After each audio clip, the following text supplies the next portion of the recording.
Hello guys, how are you doing. So आज हम देखने वाले हैं लैंड ऑफ मिरेकल सीरीज का सीजन 1, जो कि आपको बेहद ही पसंद आने वाला है। सो गाइस, इसके सीजन 1 की शुरुआत होती है और हमें एक छोटी सी बैकग्राउंड स्टोरी बताई जाती है कि आइस एज के वक्त फालन प्लेनेट के ऊपर यहाँ लोगों का जीना बहुत ही ज़्यादा दुश्वार हो चुका था, क्योंकि इस प्लेनेट के ऊपर यहाँ पर मौजूद काफ़ी सारे ईवल मॉन्स्टर और साथ ही ईवल स्पिरिट्स थी, जिन्होंने यहाँ ह्यूमन का जीना हराम कर रखा था। लेकिन एग्जैक्टली उसके 2501 साल बाद यहाँ पर एक ऐसी घटना हुई जिसके चलते यहाँ पर सब कुछ काफ़ी ज़्यादा चेंज हो। यहाँ पर एक एक्सट्रॉइड आ रहा था, लेकिन इसको देखने के बाद ये लोग इसका सामना करने के लिए अपने सारे बीस्ट वगैरह और साथ ही स्पिरिट मास्टर्स को कहते हैं कि अब हमें एक 7 डिवाइन बीट को रिफाइन करना होगा। और जब ये सारे लोग इस डिवाइन बीट को रिफाइन कर लेंगे तो फिर यहाँ पर जब ये एस्ट्रॉइड आएगा प्लेनेट की तरफ, तो यहाँ पर ये आसानी से बचा सकते हैं अपने आप को। और इसी तरीके से सभी लोग ये बात मानते हुए इस 7 डिवाइन बीट को रिफाइन करने लग जाते हैं। जब ये एस्ट्रॉइड वहाँ पर आता है तो फिर ये जो बीड था वो ज़्यादा मदद नहीं कर पाता, बल्कि उस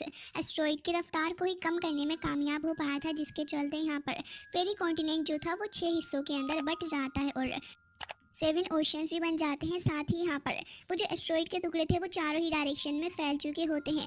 उसके बाद ये सीन कट हो जाता है और अब हमें प्रेजेंट में विजडम सिटी का सीन दिखाया जाता है, जहाँ पर हमें देखने के लिए मिलता है कि यहाँ पर काफ़ी सारे बच्चे खड़े हुए होते हैं और यहाँ पर किसी तरीके की एक प्रथा चल रही होती है, क्योंकि यहाँ पर ये बच्चों का इस्तेमाल करते हैं और पता लगाते हैं कि आखिर इनमें से कौन सा बच्चा जीनियस रहेगा। तभी हमें इन बच्चों के अंदर से एक और काफ़ी ज़्यादा खास बच्चा भी देखने के लिए मिलता है, जिसे यहाँ विजडम सिटी के जो एक एल्डर थे जिनका नाम फायुन होता है, वो इन बच्चों में से एक बच्चे की तरफ को देखते हुए कह रहे होते हैं कि फाहुआ तुम आगे आओ। अब जैसे ही वो ये बात कहते हैं तो फिर फाहुआ तुरंत ही उनकी बात मानते हुए आगे की तरफ को चला जाता है और हमें देखने के लिए मिलता है कि जैसे ही वो उस जगह पर जाकर खड़ा होता है तो कुछ तो काफ़ी ज़्यादा अजीब वहाँ पर घटित होने लग जाता है। और ये देखकर कि यहाँ पर काफ़ी कुछ हो रहा है वो और भी ज़्यादा सीरियस हो चुके थे, क्योंकि असल में हो सकता था कि इस वक्त इन्हें एक जीनियस देखने के लिए मिल जाए।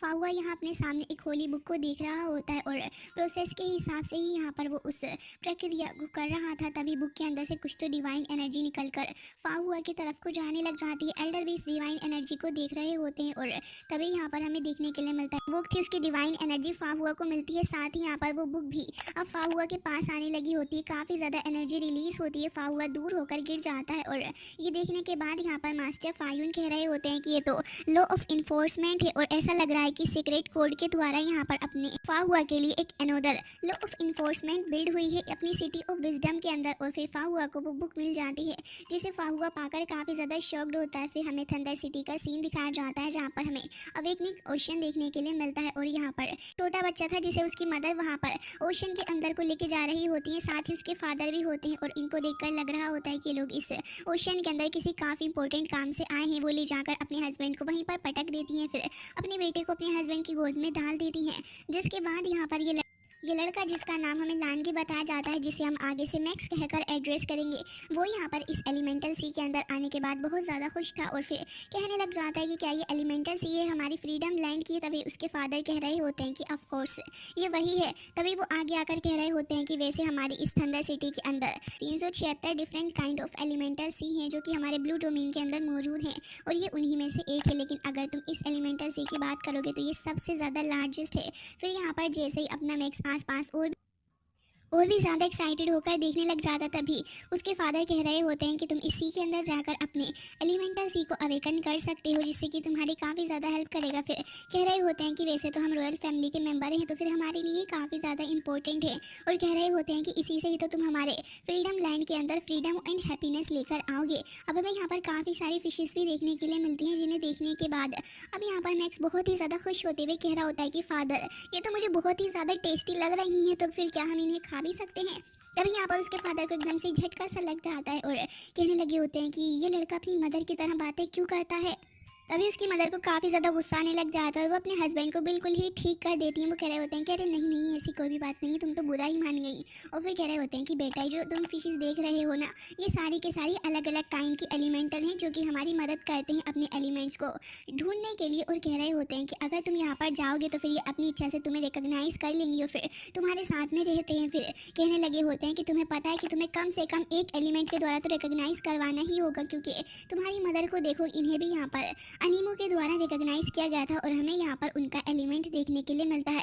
फिर वो यहाँ पर अपना एलिमेंट दिखाते हुए कह रहे होते हैं कि मुझे एक्नॉलेज किया गया है इलेक्ट्रो के द्वारा। फिर अपना इलेक्ट्रो एलिमेंट दिखाने लगे थे। अब ये देखकर अपना मैक्स और भी ज़्यादा खुश हो जाता है और कह रहा होता है तो फिर मुझे क्या करना चाहिए। तभी उसकी मदर यहाँ पर हंसने लग जाती है और कह रही होती है कि रुको अभी बताती हूँ। और ये कहने के बाद तुरंत ही उसको किक मार के वहीं नीचे ओशन के अंदर फेंक देती हैं। उसके फादर ये देखने के बाद कह रहे होते हैं कि ये तुम्हारा ही बेटा है, आखिर तुम इसके साथ ऐसा कैसे कर सकती हो। तभी वो कह रही होती हैं कि चुप करो तुम, तुम्हें पता भी है कि ये काफ़ी ज़्यादा देर लगा देता तो मैंने जानबूझकर ऐसा किया है, पागल आदमी। जिसके बाद देखने लगी होती हैं ओशन के अंदर तो फिर अभी तो यहाँ मैक्स का कुछ भी अता पता नहीं था। फिर यहाँ पर एक बहुत ही ज़्यादा अमेजिंग सी लाइट हमें ओशन के अंदर देखने के लिए मिलती है।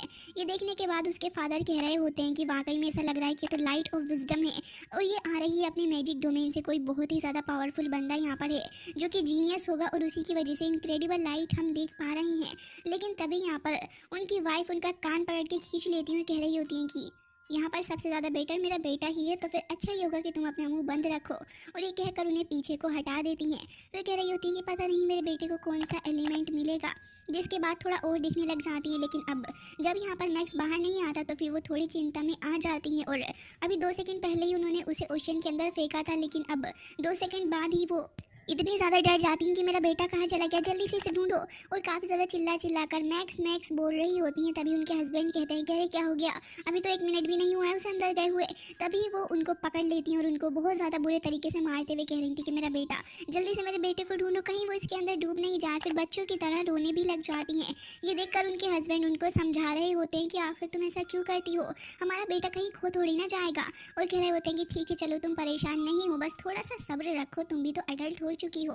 तभी वो कह रही होती हैं कि नहीं। ऐसे ही करते हुए काफ़ी टाइम निकल जाता है और उसके बाद हमें देखने के लिए मिलता है कि सडनली यहाँ पर काले बादल छा चुके थे और एक टोर्नेडो देखने के लिए मिलता है हमें। और इसे देखने के बाद यहाँ पर ये दोनों ही शॉक्ड हो जाते हैं और यहाँ पर कहने लगे होते हैं कि ये तो एक एलिमेंटल की टाइड हमें देखने के लिए मिल रही है, जहाँ पर काफ़ी सारे मिक्स ऑफ एलिमेंट्स थे जो कि यहाँ पर इस टोर्नेडो को और भी ज़्यादा सपोर्ट देते हुए इसे और ज़्यादा अग्रेसिव बना रहे होते हैं। लेकिन देखने वाली बात तो ये थी कि यहाँ पर इस टोर्नेडो के ऊपर अपना मैक्स जो था वो काफ़ी आराम से खड़ा हुआ होता है और कह रहा होता है कि ये जो एलिमेंटल सी है बहुत ही ज़्यादा इंटरेस्टिंग है, क्योंकि उसे बहुत ज़्यादा एलिमेंट्स टच करने के लिए मिल रहे होते हैं और वो लगातार उन्हें फील करके खुश हो रहा होता है। तभी उसकी मदर कह रही होती है कि 1 2 3 4 कितने सारे एलिमेंट्स हैं, देखो ज़रा हमारे बेटे के अराउंड 4 एलिमेंट्स हैं। ये देखकर तो वो खुशी के मारे उछलने लगी होती हैं और कह रही होती हैं कि देखो उसे 4 काइंड्स ऑफ एलिमेंट्स मिलेंगे अब। जिसके बाद हमें पहला एलिमेंट दिखाया जाता है जो कि मैक्स की बॉडी के अंदर एंटर कर जाता है। फिर इसी तरीके से दूसरा एलिमेंट जो कि लाइटिंग एलिमेंट था, फिर उसके बाद यहाँ पर तीसरा और चौथा एलिमेंट भी उसकी बॉडी के अंदर एंटर कर जाता है। और इसी तरीके से हमें उसकी बॉडी के अंदर से काफ़ी ज़्यादा लाइट भी देखने के लिए मिलती है। ये देखकर उसकी मदर कह रही होती है कि देखो हमारा बेटा जो है वो यहाँ पर फ्रीडम के द्वारा चूज़ किया गया, उसके पास में एबिलिटी है कि वो 4 काइंड ऑफ एलिमेंट को यहाँ पर कंट्रोल कर सकता है। और अब यहाँ पर वो वापस से वाटर के अंदर गिर चुका था, लेकिन क्योंकि अब इसके पास वाटर एलिमेंट भी आ चुका है तो अब तो यहाँ पर डरने वाली कोई बात ही नहीं है। फिर इसके बाद हमें कुछ सालों बाद का सीन दिखाया जाता है जहाँ पर अपना मैक्स अब एकदम से ही यंग हो चुका है और बहुत ही ज़्यादा हैंडसम भी लग रहा है।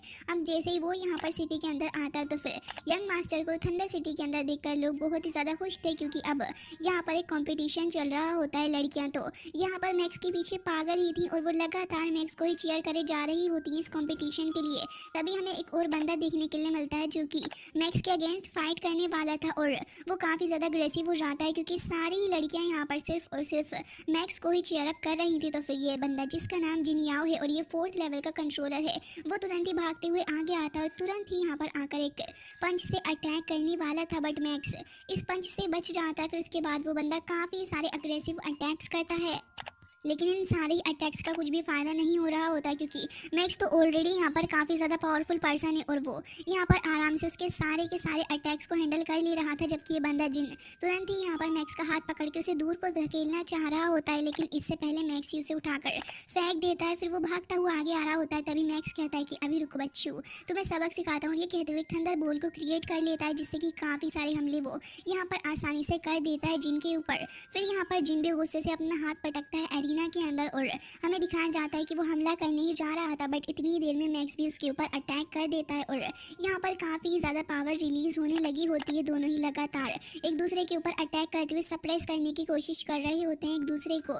लेकिन ये बंदा जिन थोड़ा थका थका सा लग रहा होता है, बट अब वो यहाँ पर अपनी और ज़्यादा इंसल्ट ना करवाते हुए अपनी वज्रा नाम की पावर का यूज़ करता है, जिससे कि हमें एक फॉर्मेशन के अंदर से एक स्पीयर देखने के लिए मिलता है और वो बहुत ही ज़्यादा ह्यूज था। फिर वो मैक्स की तरफ को बढ़ाते हुए कहता है कि तुम मेरे कॉम्पिटिटर नहीं हो सकते, और ये कहकर तुरंत ही मैक्स की तरफ हमला करता है। बट मैक्स यहाँ पर अपनी थंडर ब्रेक का इस्तेमाल करता है और ये इतना ज़्यादा स्ट्रॉन्गेस्ट था कि कुछ ही देर के अंदर यहाँ पर उसकी वज्र पावर खत्म हो चुकी होती है। वो बंदा वहीं पर बेहोश हो चुका था।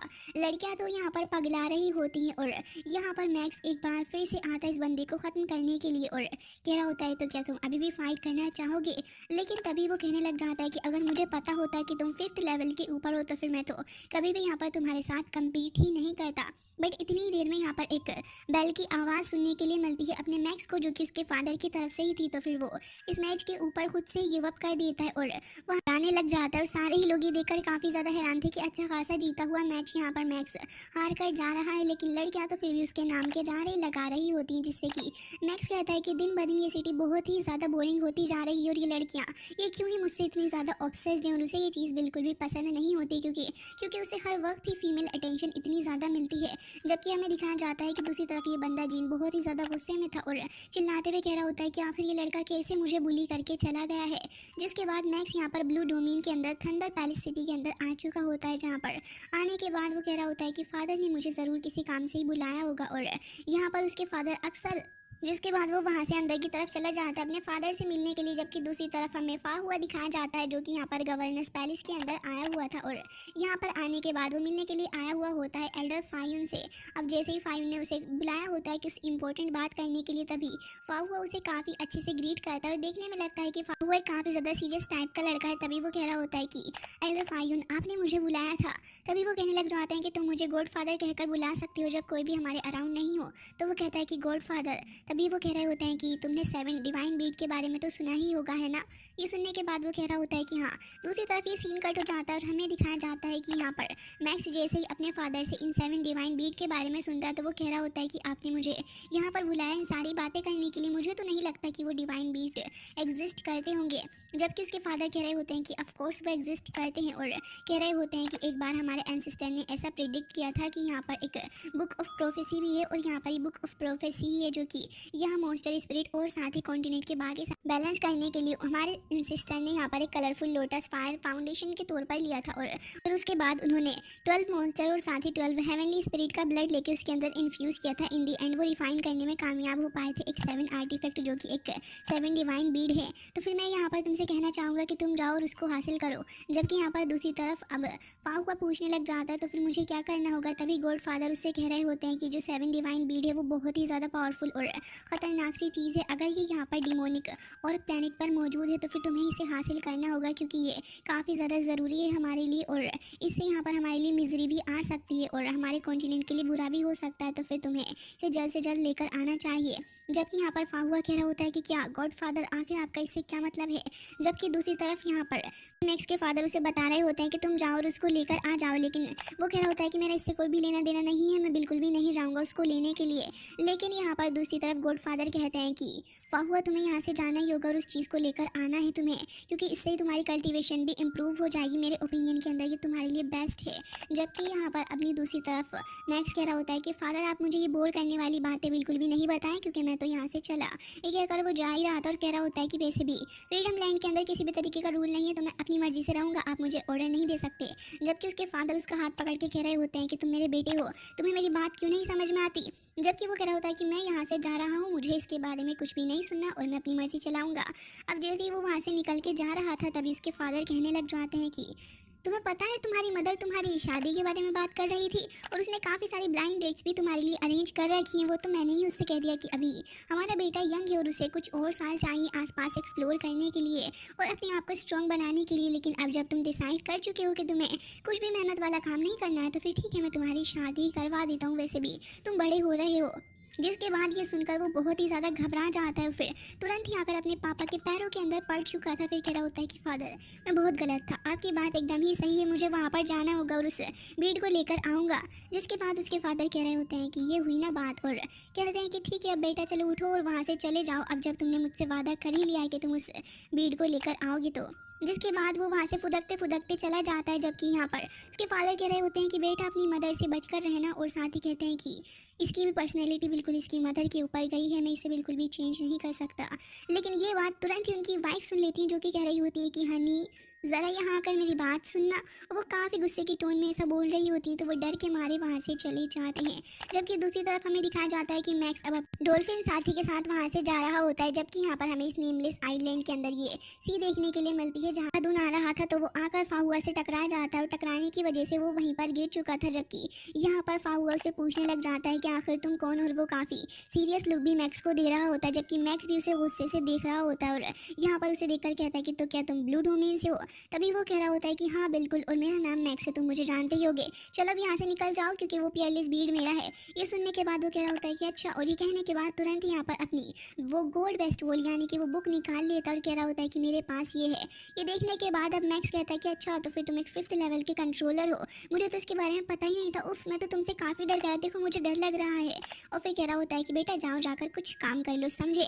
और यहाँ पर तुरंत ही उस डॉल्फिन को हटाकर अपने वाटर कंट्रोल करने वाली एबिलिटी का शो ऑफ करता है। ये फाहुआ भी गुस्से में अपनी डिवाइन स्टेचू को दिखाने लग जाता है बुक के अंदर से, और जैसे ही वो वहाँ पर अपीयर होता है तो फिर उसे देखकर यहाँ पर वो कहता है कि ठीक है अब तुम यहाँ से जा सकते हो। लेकिन इसे देखने के बावजूद भी मैक्स कहता है कि ये बस एक 7 लेयर का डिवाइन स्टेचू है, इससे भला क्या ही हो जाएगा मेरा।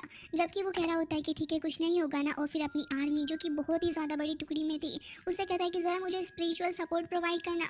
जैसे ही वो सारे उसको स्पिरिचुअल सपोर्ट देते हैं तो हमें दिखाया जाता है कि जो उसका स्टेचू था वो बहुत ही ज़्यादा स्ट्रांग हो जाता है और तुरंत ही आगे बढ़ता है अटैक करने के लिए। लेकिन मैक्स तो वहाँ से अपने विंग्स का यूज़ करके भाग जाता है और कह रहा होता है कि तुम बहुत ही ज़्यादा शेमलेस, और तुरंत ही एक फायर का एलिमेंट का यूज़ करके उसके ऊपर हमला कर देता है। इसे देखने के बाद फाहुआ कह रहा होता है कि इसके पास एक और एलिमेंट है। फिर ये देखने के बाद वो एक बार फिर एक और अपनी डिवाइन शील्ड बनाकर इस एलिमेंट की पावर को ख़त्म करता है। दोनों ही तरफ से हमें सिर्फ काफ़ी ज़्यादा ओशन का पानी ही देखने के लिए मिलता है। जिसके बाद वो कह रहा होता है कि न जाने ये लड़का कितने तरीके के एलिमेंट को कंट्रोल कर सकता है। फिर ऐसे ही करते हुए दोनों के बीच में फाइट चलती है और काफ़ी देर तक ये फाइट ऐसे ही चलती जाती है। मैक्स थंडर बोल का इस्तेमाल करता है जबकि दूसरी तरफ फाहुआ अपनी पावर का यूज़ करके उसे पीछे को फेंक देता है। और अब यहाँ पर दोनों ही एक दूसरे की ईगो पर बातें लेकर अटैक कर रहे होते हैं, जिसके चलते यहाँ पर दोनों ही एक दूसरे को काफ़ी ज़्यादा मुश्किल से अब कंट्रोल कर पा रहे थे। तभी यहाँ पर अपना मैक्स अपनी लाइटनिंग बॉडी का यूज़ करते हुए उस जगह से हट जाता है और हमें दिखाया जाता है कि अब फाहुआ कह रहा होता है कि बेटा जी अब तुम बैड सिचुएशन में आ चुके हो। और दोनों ही यहाँ पर एक दूसरे की तरफ देखते हुए कह रहे होते हैं कि पियरलेस बीट तो मेरा ही है। जिसके बाद हमें एक और लेडी दिखाई जाती है जो कि यहीं पर बैठी हुई थी और वो इन दोनों की फाइट को काफ़ी ज़्यादा एंजॉय करते हुए कह रही होती है कि इनको लड़ने दो क्योंकि मैं तो यहाँ पर उस बीट को हासिल कर लूँगी।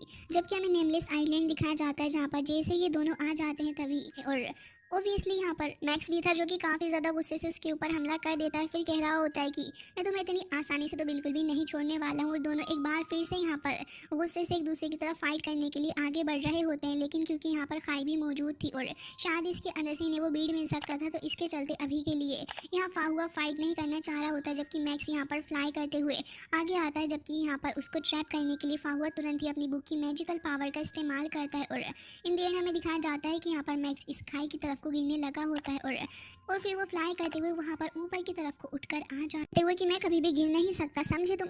अभी दोनों फिर से फाइट करने लगे थे लेकिन इतनी देर में हमें दिखाया जाता है कि वहाँ पर सीक्रेट सेक्ट का एक बंदा आ चुका होता है जो कि इनकी फाइट को रुकवाता और कह रहा होता है कि तुम दोनों यहाँ पर ऐसे ही फाइट करते रहोगे तो फिर याद रखना कि तुम्हारा कुछ भी नहीं बनने वाला है। और वो बंदा एक बियर के अंदर भी ट्रांसफॉर्म हो सकता था। वो यहाँ पर इन दोनों की तरफ को अटैक तो कर देता है बट इसके बावजूद भी वो ज़्यादा कुछ नहीं उखाड़ पाता इन दोनों का ही, लेकिन वो फिर भी हार नहीं मानना चाह रहा था। तभी हमें दिखाया जाता है कि यहाँ पर सीक्रेट डोमेन से सिल्वर लोटस डोमेन वाली एक बंदी आ रही होती है जो कि यहाँ पर काफ़ी ज़्यादा स्ट्रॉन्गेस्ट भी लग रही थी और इसका नाम शैंगलिन बताया जाता है। वो देखने में काफ़ी ज़्यादा प्यारी थी और कह रही होती है कि बस अभी से बंद कर दो। जबकि इसे देखने के बाद मैक्स कहता है कि वाह तुम कितनी ज़्यादा ब्यूटीफुल हो वैसे। जबकि यहाँ पर वो लड़की आई हुई होती है इस बीट को हासिल करने के लिए ही और अपना इंट्रो वगैरह भी देने लग जाती है। जिसके बाद ये दोनों भी उसको अपना इंट्रो देते हैं और यहाँ पर मैक्स तो कुछ ज़्यादा ही अच्छे से उसे अपना इंट्रो दे रहा होता है और कह रहा होता है कि तुम वाकई में बहुत ही ज़्यादा ब्यूटीफुल हो, तुम मुझे काफ़ी ज़्यादा पसंद आई हो। ये लोग आपस में बातें कर ही रहे थे लेकिन तभी फाहुआ को यहाँ पर खाई के पास से कुछ तो आवाज़ आने लग जाती है तो फिर वो तुरंत उसके अंदर जंप लगा देता है। तो फिर ये देखकर मैक्स भी जंप लगाता है जबकि ये दोनों भी वहाँ पर जंप लगाने वाले थे लेकिन हमें दिखाया जाता है कि यहाँ पर एक सील अपीयर हो जाती है जिसकी वजह से ये दोनों ही वहाँ पर नहीं जा पाते। जिसके बाद वो लड़की कह रही होती है कि लग रहा है कि हम इसके अंदर एंटर नहीं कर सकते किसी वजह से। लेकिन अब जब वो दोनों ही यहाँ पर अंदर चले गए हैं तो फिर हमें वेट करना चाहिए उनके बाहर आने का और जैसे ही बाहर आएंगे तो फिर उस पियरलेस बीड को हम हासिल कर लेंगे। अब जैसे ही फाहुआ वहाँ पर आता है तो पीछे पीछे मैक्स भी आकर खड़ा हो गया था और यहाँ पर वो दोनों एक बार फिर से झगड़ने वाले थे, लेकिन तभी दोनों में डिसाइड होता है कि पहले बीट ढूंढ लेते हैं, उसके बाद हम लोग फाइट करेंगे, क्योंकि ऐसे भी तो टाइम वेस्ट ही हो रहा है। फिर वहाँ से फ्लाई करते हुए जा रहे होते हैं, जबकि हमें दिखाया जाता है कि अपनी लाइट एलिमेंट का यूज़ करते हुए वो फाहुआ को भी गाइड कर रहा था, जबकि फाहुआ कह रहा होता है कि पायरो एलिमेंट आखिर ये 5 तरीके के एलिमेंट को कैसे कंट्रोल कर सकता है, वाकई में ये लड़का बहुत ही ज़्यादा काबिल है। जबकि हमें दिखाया जाता है कि वो पीछे से धोखे से उसको पीटता है और फिर वहाँ से आगे की तरफ को चला गया था। मतलब शुरू से ही दोनों के बीच में काफ़ी ज़्यादा लड़ाई चल रही है। वे लोग इस सीक्रेट आइलैंड के सीक्रेट टेम्पल के अंदर आ जाते हैं, जहाँ पर हमें एक स्टोन बॉल देखने के लिए मिलती है, जो कि किसी ग्रेविटेशनल फोर्स के थ्रू यहाँ पर थी। जबकि इसे देखने के बाद अब मैक्स कह रहा होता है कि क्या ये वो बीड हो सकती है, जबकि वो चारों तरफ से देखते हुए अपनी विंड ब्लेड का इस्तेमाल करता है और फाहुआ भी यहाँ पर अपनी पावर का इस्तेमाल कर रहा था, लेकिन इससे कुछ भी असर नहीं पड़ रहा होता। लेकिन जैसे ही फाहुआ थोड़ा और आगे जाता है इस बीड को टच करने के लिए, तभी वो उस बीड के साथ में ही चिपक कर रह गया था, यानी कि जैसे कि बीड उसे कंट्रोल कर रहा हो। अब यहाँ पर मैक्स भी उसके पास आकर पूछता है कि क्या हुआ, तो वो उसे बताता नहीं है कि मैं इस बीड के साथ में चिपक गया हूँ, बल्कि उससे कहता है कि ऐसा लग रहा है कि पियरलेस बीड अब मेरा हो चुका है, क्योंकि मैंने तो इसे पकड़ लिया। ये सुनने के बाद मैक्स तुरंत ही भागता हुआ जाता है, वो भी अब इस बीड के साथ में चिपक कर रह जाता, और उसका कोई भी एलिमेंट इस वक्त काम नहीं कर रहा होता। और वो कहता है कि तुम बहुत ही बड़े झूठे हो, तुमने मुझे ट्रिक किया है ना स्टूपिड आदमी। फाहुआ मैं तुम्हें इसके लिए माफ नहीं करूंगा। फिर अपनी किक मारते हुए दूर हटने की कोशिश कर रहा था, बट क्या ही फायदा है, क्योंकि उसकी किक्स भी वहीं पर ही चिपक कर रह जाती है। और दूसरी तरफ यहाँ पर आइलैंड जो था वो धीरे धीरे करके शायद से कोलैप्स करने लगा होता है। फिर सारे लोगों की नजरें इस पे थी। बियर भी तुरंत ही वहां से चला जाता है अंदर की तरफ को। इस बार वो शील उसको नहीं रोकती, बल्कि वो अंदर ही गिर जाता है। तो फिर तभी ये लेडी शैंग भी वहां पर अंदर की तरफ को चली गई थी। ये दोनों यहाँ पर काफी ज्यादा कोशिशें कर रहे होते हैं, लेकिन न जाने कैसे इस स्टोन के अंदर से काफी ज्यादा लाइट बाहर निकल रही होती है, और इस लाइट को देखते देखते ये लोग इससे अफेक्ट भी हो रहे होते हैं। और बहुत ही ज़्यादा कोशिशें करने के बाद ये लोग यहाँ पर इस लाइट से अफेक्ट होकर वहीं पर बेहोश हो जाते हैं। फिर उसके बाद इन लोगों की आँख खुलती है, तो फिर यहाँ पर दोनों ही कह रहे होते हैं कि क्या हुआ है। मैक्स तो ये कह रहा होता है कि मैं मूव क्यों नहीं कर पा रहा, क्या मैं ऊपर पहुँच गया हूँ क्या। तभी उसके सामने से वो बियर मैन देखने के लिए मिलता है, जो कि कह रहा होता है कि दोनों के पास तो मुझे कोई भी बीट नहीं नजर आ रहा है। जबकि यहाँ पर लेडी शैन कह रही होती है कि तुम एक काम करो, तुम इस लड़के मैक्स के पास चेक करो, जबकि मैं यहाँ पर मिस्टर फाहुआ के पास चेक करती हूँ। वो यहाँ पर फाहुआ को देखती है, तो फिर उसकी खूबसूरती के अंदर ही खो जाती है। फिर कहती है कि नहीं नहीं, मैं भटक नहीं सकती। फिर चेक करने लगी थी, तो फिर उसे एक टॉय ज़रूर से ही देखने के लिए मिलता है, और इसके अलावा कुछ भी नहीं। जबकि यहाँ पर मैक्स की बॉडी के पास से भी उसे बस फालतू की चीज़ें ही मिलती हैं और कुछ भी वहाँ पर नहीं होता है इसके अलावा।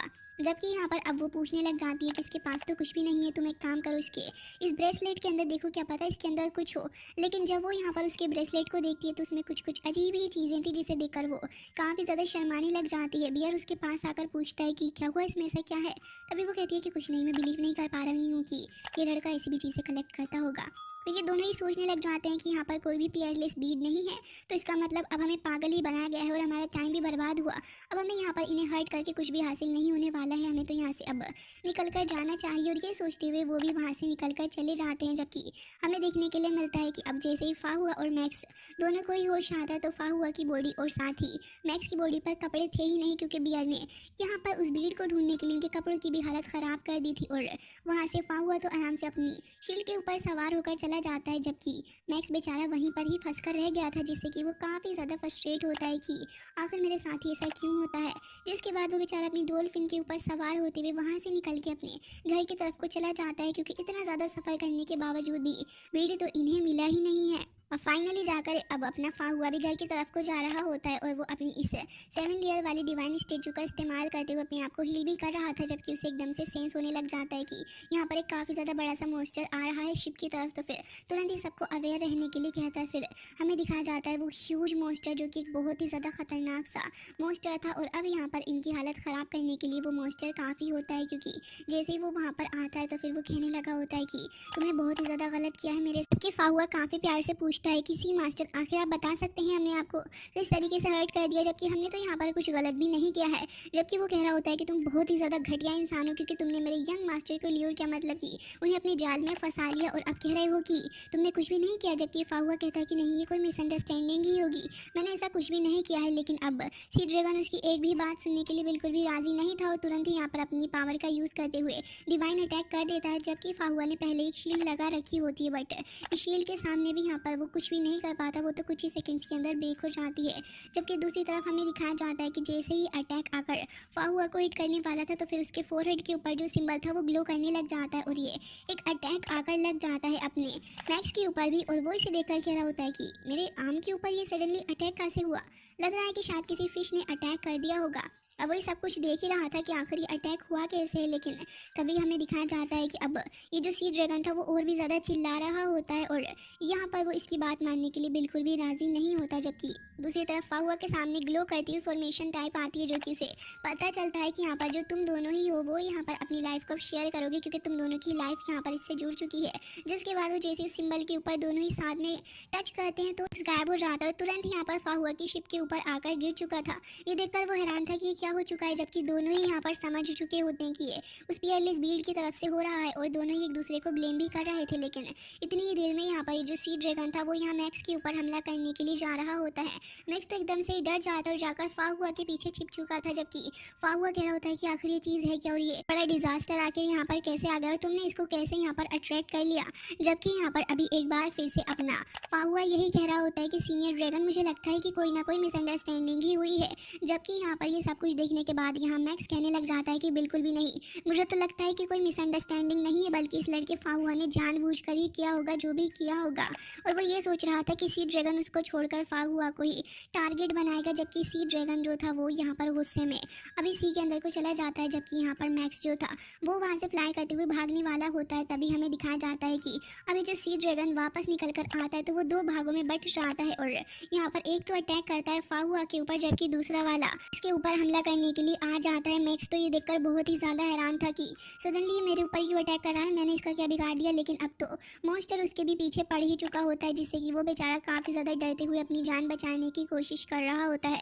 दूसरी तरफ यहाँ पर फाहुआ अपनी पूरी कोशिश कर रहा होता है शील्ड बनाकर खुद को प्रोटेक्ट करने की, लेकिन यहाँ पर अपना मैक्स भी कुछ कम नहीं था, वो भी लगातार हमले करे जा रहा होता है। और एक हमला वो ऐसा करता है जिससे कि ये जो ड्रैगन होता है उसकी पूरी बॉडी के अंदर क्रैक्स पड़ जाते हैं और फिर वो वहीं वाटर के अंदर जाकर मिल जाता है। फिर वो वहीं बोट पर आकर खड़ा हो चुका था, क्योंकि उसे समझ आ चुका होता है कि यहाँ से भागने का कोई भी फ़ायदा अब नहीं होने वाला है। जबकि यहाँ पर दूसरी तरफ ये जो मॉन्स्टर था वो एक बार फिर आकर फाहुआ को ऑलमोस्ट सोलो ही करने वाला था। लेकिन उसी वक्त फाहुआ और उसके साथियों को देखते हैं जो कि अपनी अपनी पूरी कोशिश करते हैं और इस फाइनल कोशिश में ये लोग यही चाह रहे होते हैं कि बस इस ड्रैगन से कैसे भी करके अपनी जान बचा ली जाए। बट वो तो बौखलाते हुए यहाँ पर फाहुआ की तरफ हमला करने के लिए आ रहा था। तभी फाहुआ यहाँ पर आता है और मैक्स से कह रहा होता है कि मैक्स तुम अपना एक स्ट्रॉन्गेस्ट अटैक करो, तब तक मैं इसे रोकने की कोशिश करता हूँ। जिसके बाद मैक्स यहाँ अपना अटैक कर ही रहा था, लेकिन तभी इतनी देर में उसकी बॉडी के अंदर से काफ़ी ज़्यादा एनर्जी कंज्यूम हो चुकी थी तो उसका अटैक खत्म हो रहा होता है। जबकि फाहुआ की बॉडी और उसकी बॉडी आपस में जुड़ने लगी होती है, जिसके चलते फाहुआ की बॉडी से कुछ एनर्जी निकल कर जा रही होती है वापस से यहाँ पर अपने मैक्स के अंदर। और हमें दिखाया जाता है कि इसी दौरान वो अपना अटैक भी बनाने लग जाता है और यहाँ पर फाहुआ कह रहा होता है कि ठीक है तुम अपनी पावर का इस्तेमाल करो और मैं इतनी देर में सील ऑफ दी वर्ल्ड का इस्तेमाल करता हूँ। और इसी सील का इस्तेमाल करते हुए वो उसे कैद भी कर लेता है। बट यहाँ पर कह रहा होता है कि जल्दी करना, अगर तुमने ज़्यादा देर की तो फिर मैं इसे नहीं रोक पाऊंगा। फिर यहाँ जल्दी अपना मैक्स भी पूरी कोशिश करने लग जाता है और कह रहा होता है कि मैं इतना ज़्यादा स्ट्रॉन्ग नहीं हूँ कि मैं इसे अभी परफॉर्म कर पाऊँ। लेकिन फाहुआ उसे कह रहा होता है कि नहीं, तुम ऐसा कर सकते हो, तुम्हें ऐसा करना ही होगा, पूरी की पूरी जान लगा दो अपनी। उसके बाद वो अपनी 7 लेवल के एनीमो पावर का इस्तेमाल करते हुए एक एनीमो स्लैश कर ही देता है, जिससे कि हमें दिखाया जाता है कि अब ये काफ़ी ज़्यादा बुरे तरीके से घायल होते हुए वापस से पानी के अंदर गिर चुका होता है। लेकिन अगेन और भी ज़्यादा अग्रेसिव होते हुए वापस से उठकर आ चुका था, जिससे कि अब ये दोनों ही काफ़ी ज़्यादा परेशान हो चुके होते हैं। बाकी सारे लोग भी अपनी डिवाइन शील्ड का इस्तेमाल करने लगे होते हैं और फाहुआ भी कह रहा होता है कि ये वाकई में बहुत ही ज़्यादा पावर का इस्तेमाल कर रहा है और तभी कह रहा होता है कि अब तुम्हें मेरी मदद करनी होगी। जबकि ये सब कुछ सुनने के बाद मैक्स तो डर के मारे कहता है कि नहीं भाई, मेरे से नहीं हो पाएगा, मैं तो नहीं करने वाला। जबकि वो कह रहा होता है कि लग रहा है तो फिर तुम डर गए, तुम वाकई में बहुत ही ज़्यादा डरपोक हो। ये सुनने के बाद मैक्स को और भी ज़्यादा जोश आ जाता है और कह रहा होता है कि सिचुएशन चाहे जो भी हो जाए मैं किसी से नहीं डरता। और ये कहकर वो एकदम से ही फ्लाई करते हुए आगे आता है और जैसे ही यहाँ पर मॉन्स्टर आगे आकर हमला करने जा रहा था उसी पॉइंट पर फाहुआ अपनी बुक को ओपन करता है और हमें दिखाया जाता है कि वो अब अपने डिवाइन स्टेचू को लेता है और उसी डिवाइन स्टेचू का इस्तेमाल करते हुए यहाँ पर मैक्स एक काफ़ी ज़्यादा खतरनाक सा हमला कर देता है, जिससे कि डिवाइन स्टेचू यहाँ पर काफ़ी खतरनाक अटैक करते हुए उस ड्रैगन का मुँह तोड़ देता है। फिर उसके बाद लगातार काफ़ी सारे अटैक्स करता है। बाकी सारे लोग यहाँ पर मैक्स को सपोर्ट दे रहे होते हैं, जिससे कि मैक्स को और भी ज़्यादा पावर मिल रही थी और कहीं ना कहीं उसके अंदर एक कॉन्फिडेंस भी बिल्ड हो रहा होता है कि हाँ मैं तो ये कर सकता हूँ। और यही सोचते हुए वो एकदम से ही यहाँ पर काफ़ी सारे अटैक्स करने लग जाता है। और इन दी एंड जब वो एक और काफ़ी ज़्यादा स्ट्रॉन्ग अटैक करता है तो ये मोस्टर बहुत ज़्यादा डर के मारे वहाँ से तुरंत ही चला जाता है। और हमें दिखाया जाता है कि अब सारा ही माहौल एकदम शांत हो चुका था और वो काले बादल भी वहाँ से गायब हो चुके होते हैं। ये सब कुछ देखने के बाद यहाँ पर मैक्स तुरंत ही आकर खड़ा हो जाता है और यहाँ पर वो क्रेडिट लेने लगा होता है कि मैं बहुत ही ज़्यादा अच्छा फील कर रहा हूँ, मैंने बहुत ज़्यादा अच्छा काम किया है। और बाकी सारे लोग कह रहे होते हैं कि मिरेकल हो गया है, तो एक मिरेकल हो गया। जबकि यहाँ पर फाहुआ देख रहा होता है इसकी शक्ल को ही और यहाँ पर थोड़ा सा स्माइल भी करने लगा था। अब मैक्स भी उसकी शक्ल को देख के कह रहा होता है कि वैसे आज मैं तुम्हें पहली बार इस तरीके से स्माइल करते हुए देख रहा हूँ। तभी वो अपनी स्माइल को छुपाता और वापस से अपना वही पेल फेस बनाने लग जाता है। जबकि ये सब कुछ देखने के बाद कि अब वो दोनों ही यहाँ पर इस डिवाइन बीड की वजह से दोनों ही कि अब एक सेम लाइफ को शेयर करने वाले हैं, तभी वो इसके बारे में और भी ज़्यादा सोचने लगा होता है और कह रहा होता है कि पियरलेस बीड, मुझे अभी अपनी बॉडी से बाहर निकालना होगा। एंड इसी के साथ काफ़ी ज़्यादा वक्त गुजर जाता है और ये दोनों अभी तक ऐसे ही फाइट कर रहे थे। मैक्स तो यहाँ ज़बरदस्ती फाहुआ को परेशान करने लग जाता है और कह रहा होता है कि तुम्हारी गलती है, मुझे एक एक्सप्लेनेशन दो कि आखिर तुमने ऐसा क्यों किया, तुम्हारी वजह से ये सब कुछ हो रहा है। अभी के अभी मेरी बॉडी के अंदर से इस डिवाइन वीड को निकालो, नहीं तो याद रखना कि मैं तुम्हारी पूरी की पूरी ज़िंदगी ख़राब कर दूंगा। और ये कहते हुए यहाँ पर उसे और भी ज़्यादा हैरेस कर रहा होता है। जबकि फाहुआ अब इसकी बातों को और ज़्यादा नहीं सुनना चाहता, उसको तुरंत ही पीछे को पुश कर देता है, जिससे कि हमें देखने के लिए मिलता है कि सडनली यहाँ पर उसके ऊपर कुछ फिशेस आकर गिर जाती हैं। इन फिशेस कुछ नॉर्मल फिशेस नहीं थी, बल्कि इनकी बॉडी के बाहर हमें कुछ कांटे देखने के लिए मिलते हैं, जिससे कि यहाँ पर पूरा का पूरा फेस ही मैक्स का ख़राब हो चुका होता है। बहुत ज़्यादा स्वेल भी कर रहा था। जबकि ये देखने के बाद कि उसके फेस की हालत इतनी ज़्यादा ख़राब हो गई, उसे और ज़्यादा गुस्सा आने लग जाता है फाहुआ के ऊपर और कह रहा होता है कि कमीना आदमी, तुम्हें छोड़ूंगा नहीं, आखिर तुम क्यों मुझे ऐसे परेशान कर रहे हो। जबकि फाहुआ गुस्से से उसी को देखने लग जाता है और अब यहाँ पर फाहुआ का फेस भी हमें दिखाया जाता है, जो कि यहाँ पर सेम इफेक्ट दे रहा होता है जैसा कि मैक्स के फेस पर हुआ था। और ये देखकर तो उसे बहुत ही ज़्यादा हंसी आने लग जाती है और कह रहा होता है कि बहुत बढ़िया, बहुत ही ज़्यादा अच्छा, ऐसा ही होना चाहिए था तुम्हारे साथ। फिर 3-4 और उन फिशेस को उठाकर फेंकता और कह रहा होता है कि कैसा लगा तुम्हें। जिसके बाद तो वो और भी ज़्यादा लोट-पोट होकर हंसने लग जाता है और उससे अपनी हंसी कंट्रोल ही नहीं हो पा रही थी, क्योंकि फाहुआ एक सीरियस फेस के साथ में रहता है और फिर उसके बाद उसकी हालत ऐसी, तो वो ऑब्वियसली मैक्स को बहुत ज़्यादा हंसी दिलाने वाला काम कर रही थी। जबकि यहाँ पर मैक्स कह रहा होता है कि बहुत ही ज़्यादा चाइल्डिश है और वो अभी और ज़्यादा हरकतें बर्दाश्त भी नहीं कर पा रहा था, जिसके चलते वहीं पास में जाता है, फिर उस बकेट को लेकर तुरंत ही फेंक देता है। अब हमें दिखाया जाता है कि अब तो मैक्स की हालत और भी ज़्यादा ख़राब हो जाती है और अब थोड़ी देर बाद यहाँ पर दोनों ही एक दूसरे के फेस टू फेस बैठे हुए होते हैं और यहाँ पर अभी भी मैक्स अभी भी उसको ब्लेम कर रहा था कि तुम्हारी वजह से हुआ है ये जो कुछ भी हुआ है। जबकि फाहुआ का फेस देखने के लिए मिलता है, जो कि कहीं कहीं से तो थोड़ा सलन हो चुका होता है, जिसके चलते उसका फेस काफ़ी ज़्यादा फनी सा भी लग रहा होता है। और अब यहाँ पर फाहुआ कह रहा होता है कि देखो, पियरलेस बीड जो है वो 2 पार्ट्स के अंदर डिवाइडेड हो चुका है और इसी की वजह से ही हम यहाँ पर दोनों ही अब एक लाइफ को शेयर करेंगे। ऐसा लग रहा है कि अब हम दोनों को यहाँ पर अपनी लाइफ को कंबाइन ही करना होगा, क्योंकि इससे कुछ भी नहीं होने वाला। जबकि यहाँ पर ये सब कुछ देखकर मैक्स कह रहा होता है कि अगर तुम्हारी स्टूपिड चीज़ों की वजह से सब कुछ नहीं होता ना, तो मुझे ये चीज़ें फेस ही नहीं करनी पड़ती। फिर तभी उसको एक क्रैब भी काट लेता है, जिससे कि वो कह रहा होता है कि क्रैब ये और मेरा जीना हराम कर रहा है। जबकि हमें दिखाया जाता है कि दूसरी तरफ फाहुआ उसको प्यार कर रहा होता है। जबकि हमें पता चलता है कि ये दोनों सिर्फ एक लाइफ को शेयर ही नहीं कर रहे हैं, बल्कि इससे इनके पास में कुछ और ख़ास एबिलिटी भी आई हैं, जैसे कि यहाँ पर ये लोग टेलीपोर्ट हो सकते हैं। और ये देखने के बाद कि टेलीपोर्ट होकर यहाँ पर आ चुका है, तभी मैक्स कहता है कि ठीक है, अब मुझे तुम्हारी ये सूजी हुई शक्ल और नहीं देखनी, मुझे यहाँ से वापस टेलीपोर्ट करो, चलो। ये सुनने के बाद वो कह रहा होता है कि मैं टेलीपोर्ट करूँ, तभी वो कह रहा होता है कि हाँ चलो टेलीपोर्ट होते हैं। और ये कहने के बाद दोनों ही यहाँ पर अपनी अपनी पावर का यूज़ करते कॉन्सेंट्रेशन करने लगे होते हैं टेलीपोर्ट करने के लिए। जबकि यहाँ पर अब ये एक सिंबल बनाते हैं और यहाँ से टेलीपोर्ट होने की कोशिश कर रहे थे, बट यहाँ पर इनका ये सिंबल बिल्कुल भी काम नहीं करता और यहाँ पर ये अपना मैक्स भी टेलीपोर्ट नहीं हो पाता है, जिससे कि मैक्स को काफ़ी ज़्यादा निराशा भी होने लगी होती है कि मैं तो टेलीपोर्ट ही नहीं कर पा रहा हूँ, वो भी डिफरेंट तरीके के सिंबल्स को यूज़ करने के बावजूद भी, जिससे कि उसे कहीं ना कहीं डीमोटिवेशन हो रही थी।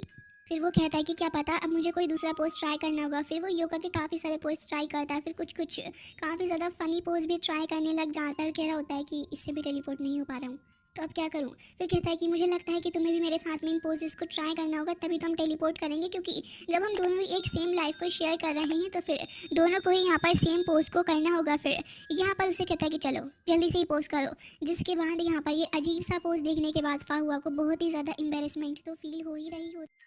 बट वो यहाँ मैक्स को और भी ज़्यादा नहीं झेल सकता था, तो फिर यहाँ आकर खड़ा हो जाता है। फिर मैक्स कहता है, अरे भाई जल्दी कर लो, क्या हो गया है तुम्हें। जिसके बाद वो वहाँ पर उसी पोज को करने लग जाता है और यहाँ पर कुछ तो मंत्र को चेंट कर रहा होता है, बट इससे भी यहाँ पर कुछ भी फायदा नहीं हो रहा था और हल्का सा ही वो फोरहेड सिंबल वो कर रहा होता है। जिसके बाद यहाँ पर अभी भी वो टेलीपोर्ट नहीं हुआ था, तो फिर कहता है कि 1 मिनट रुको, अब मेरे पास में एक दूसरा पोज है। फिर कहता है कि ये पोज ट्राई करो।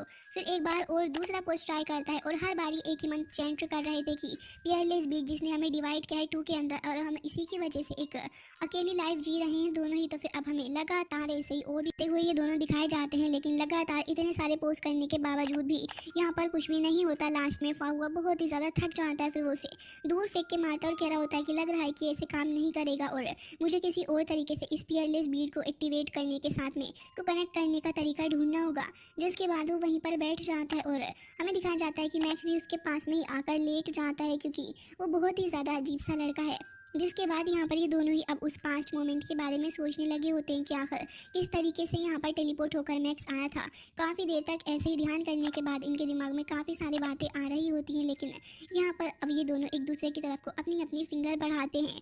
मैक्स ने तो यहाँ पर कहते ही अपनी फिंगर को बढ़ा दिया होता है, बट फाहुआ थोड़ा सा हेजिटेट कर रहा होता है और एक बार फिर से ये लोग उसी मंत्र को चैंट करते हैं, जिससे कि अब जब ये दोनों ही अपनी फिंगर को टच करते हैं तो वहाँ से मैक्स गायब हो चुका था और वापस अपनी डॉल्फिन फ्रेंड के पास आ चुका होता है।